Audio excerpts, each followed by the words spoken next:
नमस्कार, आप देख रहे हैं राजीव टाइम्स। मैं हूं आपके साथ अपूर्वा दर। वक्त हो गया है अपने इंदौर की खबरें जानने का। इंदौर के कनाडिया थाना क्षेत्र से एक चौंकाने वाली चोरी की वारदात सामने आई है, जहां पेंटिंग का काम करने आए मजदूर ही घर से लाखों के जेवरात लेकर फरार हो गए। बिचौली मर्दाना स्थित संपत हिल सोसाइटी में तन्मय ने फ्लैट्स में पुताई का काम शुरू करवाया था।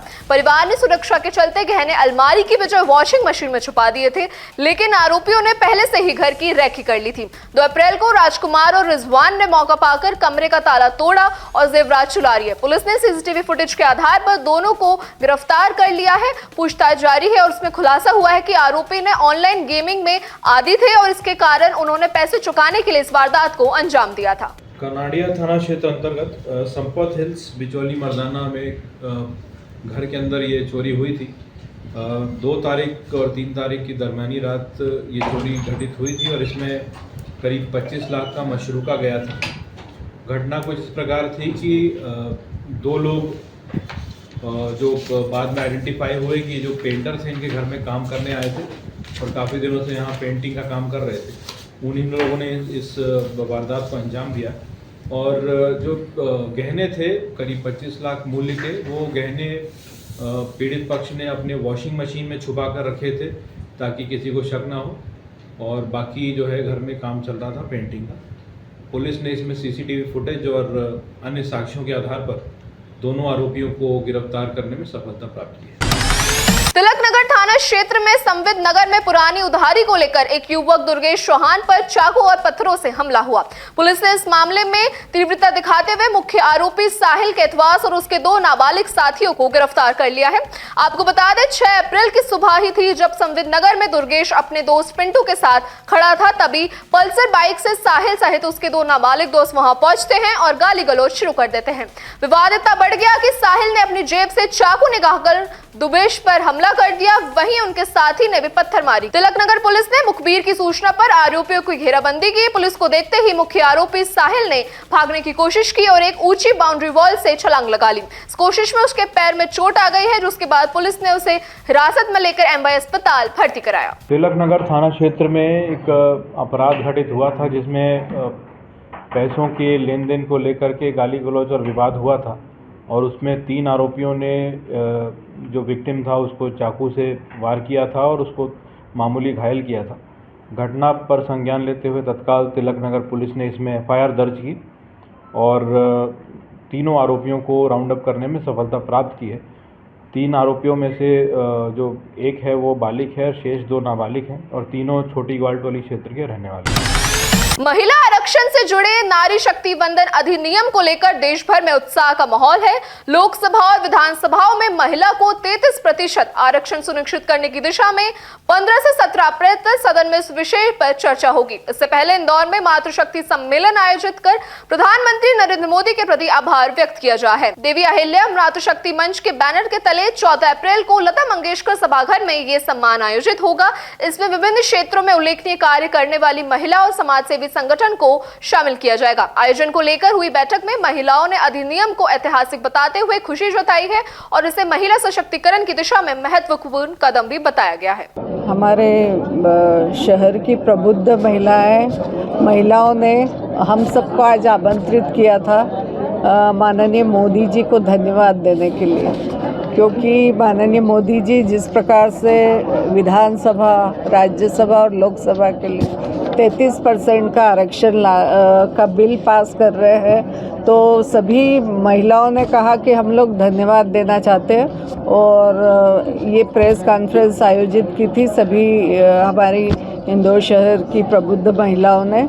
और जिस प्रकार से महिलाएं जमीन से लेकर ब्रह्मांड तक अपना परचम फहरा रही है, तो और माननीय मोदी जी ने और माननीय हमारे मुख्यमंत्री जी ने जिस प्रकार से महिलाओं को आगे बढ़ाया है, चाहे वो लाडली लक्ष्मी हो, चाहे लाडली बहना हो, उज्ज्वला योजना हो या अन्य महिलाओं की योजना हो, उन्होंने मातृशक्ति वंदन के लिए ये कार्यक्रम जो आरक्षण बिल ला रहे हैं, महिलाओं को और मजबूत बनाने के लिए ये जो बिल आ रहा है उसके लिए सभी लोग धन्यवाद देने के लिए उपस्थित थे। और 14 तारीख को एक बड़ा महिलाओं का सम्मेलन होने जा रहा है, उसमें माननीय मुख्यमंत्री जी भी उपस्थित रहे। सारी महिलाएं इकट्ठी होकर इस देश को बताएगी कि इंदौर की महिलाएं हमारे प्रधानमंत्री जी को किस तरह से धन्यवाद दे रही है। एक संगठन, इतनी सारी महिलाएं, पूरी ताकत, मैं कहूँ संगठन में शक्ति होती है, और जब तक हम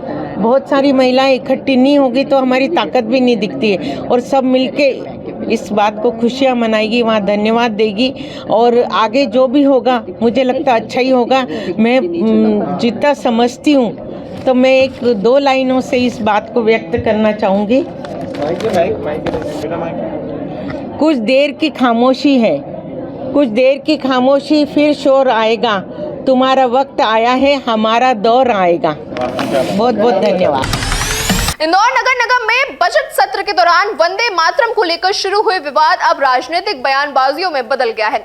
इसी कड़ी प्रतिक्रिया में भाजपा नेता और पूर्व विधायक आकाश विजयवर्गीय ने कांग्रेस प्रदेश अध्यक्ष जीतू पटवारी पर तीखा हमला बोला है। उन्होंने पटवारी को देशद्रोही बताते हुए कहा कि ऐसे लोगों को समाज में समर्थन नहीं मिलना चाहिए। आकाश विजयवर्गीय ने आरोप लगाया है कि कांग्रेस के नेता गलत दिशा में जा रहे हैं और देश को भी भटका रहे हैं। उन्होंने कहा कि निगम बैठक में कांग्रेस पार्षद द्वारा वंदे मातरम नहीं गाने का मुद्दा भी इसी सोच का परिणाम है। उन्होंने ये भी कहा कि देश में भाजपा और मोदी सरकार होने के कारण ऐसे तत्वों को मौका नहीं मिलना चाहिए और अन्यथा देश को और नुकसान पहुंच सकता है। जीतू पटवारी जी और उनकी कांग्रेस पार्टी जो है बहुत ही गलत दिशा में जा रही है, इस देश को बहुत ही गलत दिशा में ले जा रही है। आपने देखा होगा कि अभी नगर निगम में कांग्रेस के पार्षदों ने वंदे मातरम गाने से साफ मना कर दिया और इसमें दम है जो हमसे वंदे मातरम गवा देगा, इस तरह की बातें की। और ये सब जीतू पटवारी जी के प्रेरणा से ही हो रहा है। आपको ध्यान हो तो भोपाल का एक विधायक है आरिफ मसूद, वो हर मंच से ये बात बोलता है कि मैं वंदे मातरम नहीं बोलूँगा। और जीतू पटवारी जी उन्हें उप मुख्यमंत्री, जब वो गए थे वहाँ पर तो उन्होंने ये घोषणा की थी कि मैं मुख्यमंत्री बनूंगा और इन्हें उप मुख्यमंत्री बनाऊंगा मध्य प्रदेश का। तो ये इस कार्य की इनकी जितनी निंदा की जाए कम है। मैं तो ये मानता हूँ कि ये जो लोग हैं जो वंदे मातरम नहीं बोलते हैं, ये लोग आतंकवादी से कम नहीं है, ये लोग देशद्रोही हैं। ये लोग आज वो तो अवसर नहीं मिल रहा है इनको। आज हम लोग हिंदू बाहुल देश है, हिंदू बाहुल मध्य प्रदेश है, मोदी जी की सरकार है, भाजपा की सरकार है, भाजपा के कार्यकर्ता है, राष्ट्रीय स्वयंसेवक संघ जैसी संस्था है, तो ये लोग चुप बैठे हैं। वरना ऐसे लोग जो वंदे मातरम में इतनी आपत्ति ले रहे हैं, ये तो किसी आतंकवादी से कम नहीं है, सिर्फ ये अवसर ढूंढ रहे हैं। जिस दिन इनको अवसर मिलेगा तो ये लोग बहुत बड़ा देश का, समाज का नुकसान कर सकते हैं। ऐसे लोगों से सतर्क रहना चाहिए, कांग्रेस से सतर्क रहना चाहिए। जीतू पटवारी जी को शर्म आनी चाहिए। और इतने दिन हो गए अभी तक कोई कार्रवाई भी इन लोगों ने नहीं की। इससे भी इस बात की पुष्टि होती है कि जैसे उन्होंने आरिफ मसूद को बढ़ावा दिया था, वो वंदे मातरम नहीं बोलेगा तो उसको उप मुख्यमंत्री बनाने की बात की थी, वैसे ही वो इन लोगों को भी बढ़ावा दे रहे हैं। मैं इसकी घोर निंदा करता हूं और सभी लोगों से निवेदन करता हूं कि आप लोग भी इसमें इन लोगों की निंदा करें और कभी भी इन देशद्रोहियों का साथ ना दें।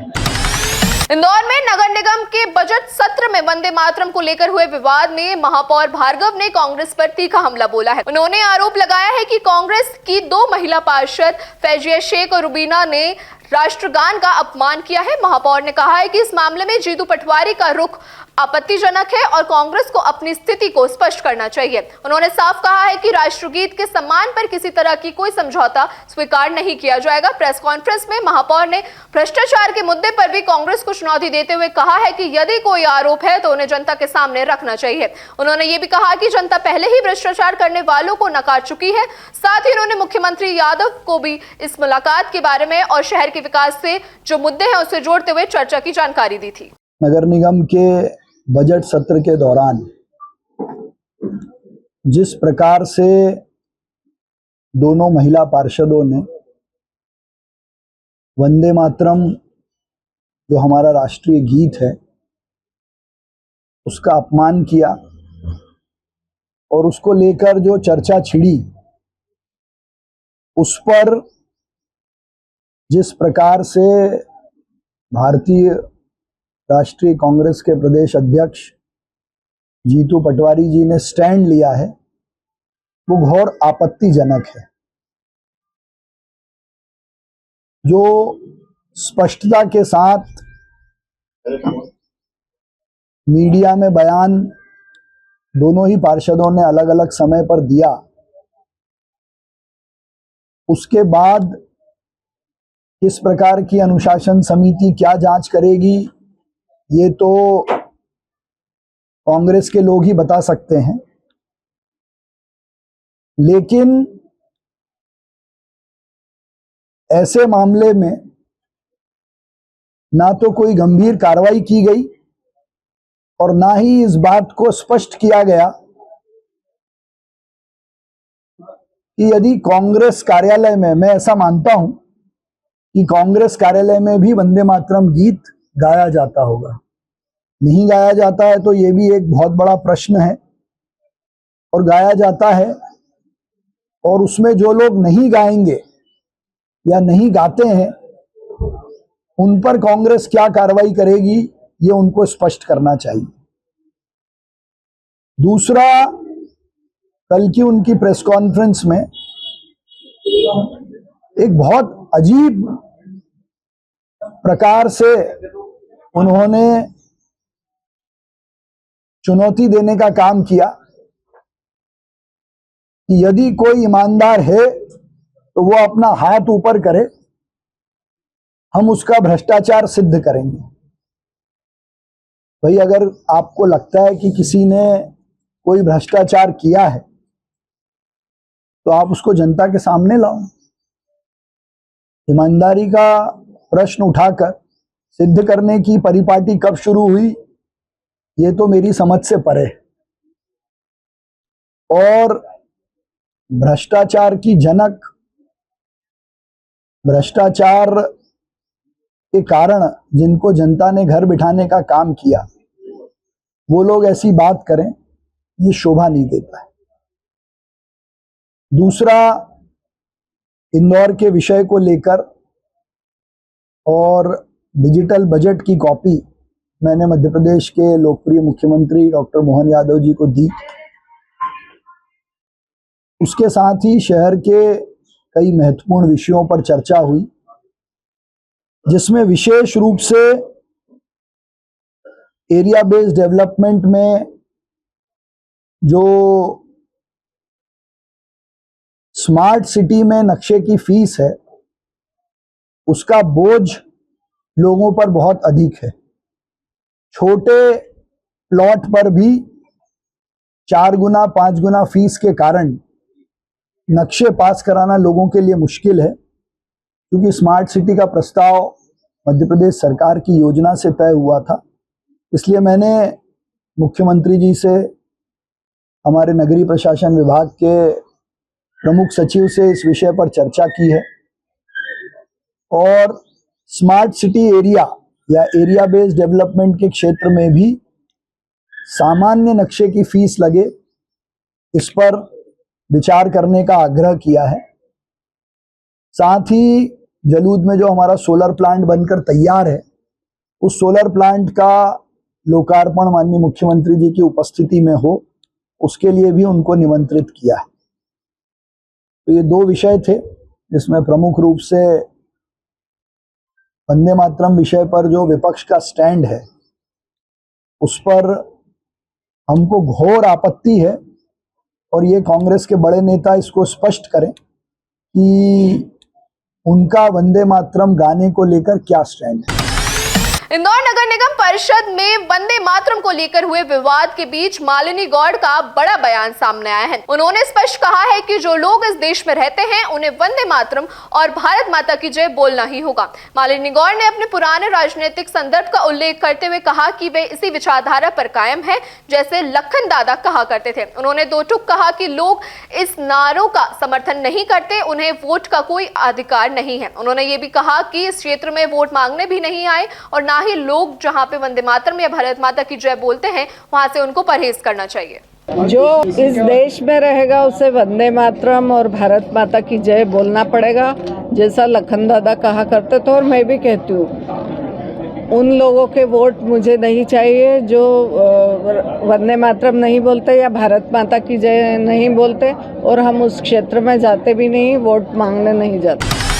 इंदौर की विधानसभा क्रमांक 1 में राजस्वीय निशुल्क सामूहिक विवाह सम्मेलन की तैयारी की जा रही है। आयोजन के तहत वर वधू के वस्त्र वितरण के साथ कार्यक्रम स्थल पर भूमि पूजन कर मेले स्थल पर विधि विधान के साथ कार्य किया जाएगा। इस अवसर पर आकाश कैलाश विजयवर्गीय ने कहा कि कन्या सम्मान ही समाज को आगे बढ़ाएगा और इस पर ही निर्भर होता है। उन्होंने बताया कि सामूहिक विवाह जैसे आयोजन समाज में एकता, सहयोग और अच्छी भावना बढ़ाते हैं और आर्थिक रूप से कमजोर परिवारों को सहारा भी दिया जाता है। उन्होंने कहा कि ऐसे आयोजन सामाजिक कुरीति को दूर करते हैं और समाज में अच्छे संदेश देते हैं। हमारे विधानसभा 1 के रानी लक्ष्मीबाई मंडल के अध्यक्ष चंदन सिंह बैस जी और पूरी मंडल की टीम द्वारा एक दिव्य और भव्य आयोजन 19 तारीख को अक्षय तृतीया के दिन होने जा रहा है। माननीय कैलाश विजयवर्गीय जी के नेतृत्व में हमारे क्षेत्र के साधु संतों की उपस्थिति में लगभग 25 जोड़ों का सामूहिक विवाह होने जा रहा है। पूरे हिंदू रीति रिवाज से विद्याधाम की हमारी ब्राह्मणों की टीम को हमने बुलाया है। पूरे विधि विधान के साथ ये विवाह कार्यक्रम संपन्न होगा। साधु संतों का भी आशीर्वाद मिले ताकि जीवन आगे सफल बने, कार्यक्रम सफल हो और युवक युवती का जीवन भी आगे सफल हो। इसलिए कई सारे सिद्ध संतों को भी उस दिन बुलाया गया है और लगभग 1 लाख रुपए की सामग्री भी आगे जीवन में उन्हें उपयोगी जो सामग्री है वो भी चंदन सिंह जी और उनकी पूरी टीम द्वारा माननीय कैलाश विजयवर्गीय जी के नेतृत्व में दूल्हा दुल्हन को दी जाएगी 1 लाख रुपए तक की सामग्री। और आज उसी कड़ी में हमने ये स्थान पूजन भी किया, बाबा बाणेश्वर का आशीर्वाद भी लिया और साथ ही जो ड्रेस है, क्योंकि पूरे हिंदू रीति रिवाज से आयोजन होगा तो जो हिंदू विवाह समारोह में जो ड्रेस पहनी जाती है वो दूल्हा दुल्हन को भी दी जा रही है और कुछ उनके परिजनों के लिए भी दी जा रही है। तो और सभी के लिए वहाँ पर जितने भी लोग आएंगे दूल्हा दुल्हन की तरफ से सबके लिए भोजन प्रसादी की भी व्यवस्था रहेगी। तो बहुत ही दिव्य भव्य आयोजन हमारे भाजपा के कार्यकर्ताओं द्वारा ये कराया जा रहा है। मैं सभी को खूब बधाई और शुभकामनाएं। इंदौर शहर से जुड़ी ऐसी तमाम खबरें और जानकारी पाने के लिए देखते रहिए राजीव टाइम्स।